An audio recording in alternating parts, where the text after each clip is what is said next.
Hi, I'm Steve Beswick. I run the Surface business for education in EMEA for Microsoft.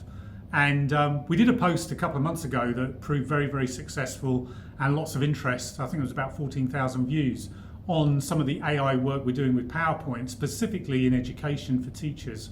So I thought I'd do another post on some different but interesting things around AI and Surface that we're doing.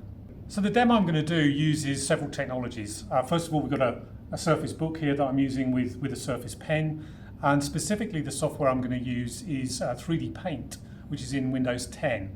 And the scenario is we're actually doing a geography lesson, and we're going to go to Egypt, and it's geography in the context of not Egypt itself, but all the erosion that's going on over there because of climate change. So here we have the standard Windows 10 interface, and we're going to use, as I said before, 3D Paint, which I've pinned to my bar at the bottom. I'm just going to fire that up. There we go, and very quickly we're into this kind of standard interface, new, open, paste. We're just going to start a new application.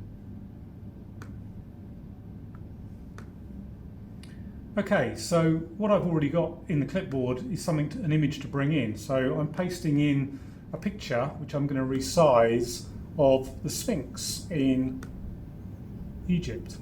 Okay, so there we go. And as I say, this project is all about erosion and what might happen in the future if we don't look after our planet and what erosion could happen. I'm going to use Magic Select up here to crop the Sphinx. So it's already asking me, you can see the image I'm trying to crop, and at the top right hand corner it's actually showing me what to do, which is really easy. So I'm just going to crop here using these bars at the side, bring them down, so you can see I'm trying to tell the software that this is the image I'm really interested in. So again, it's just taking me through. I tap on next, and you can see here it's almost there, but I just need to use my paint, my brush, just to make sure that that is full. So you can see there that the software has now got the Sphinx, and I say done. Okay, so in the school project, we might be saying, well, what happens if that goes? I mean, it would be terrible if that happened. But look, because we've done Magic Select, we're going to take away that Sphinx to look and see what it would look like if it all got eroded away. And as I move it away, there isn't a black hole behind it, but there's actually the pyramid.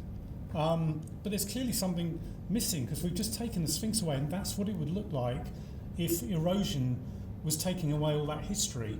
What's going on here is we're obviously using technology to make this really interesting and to visualize what might happen.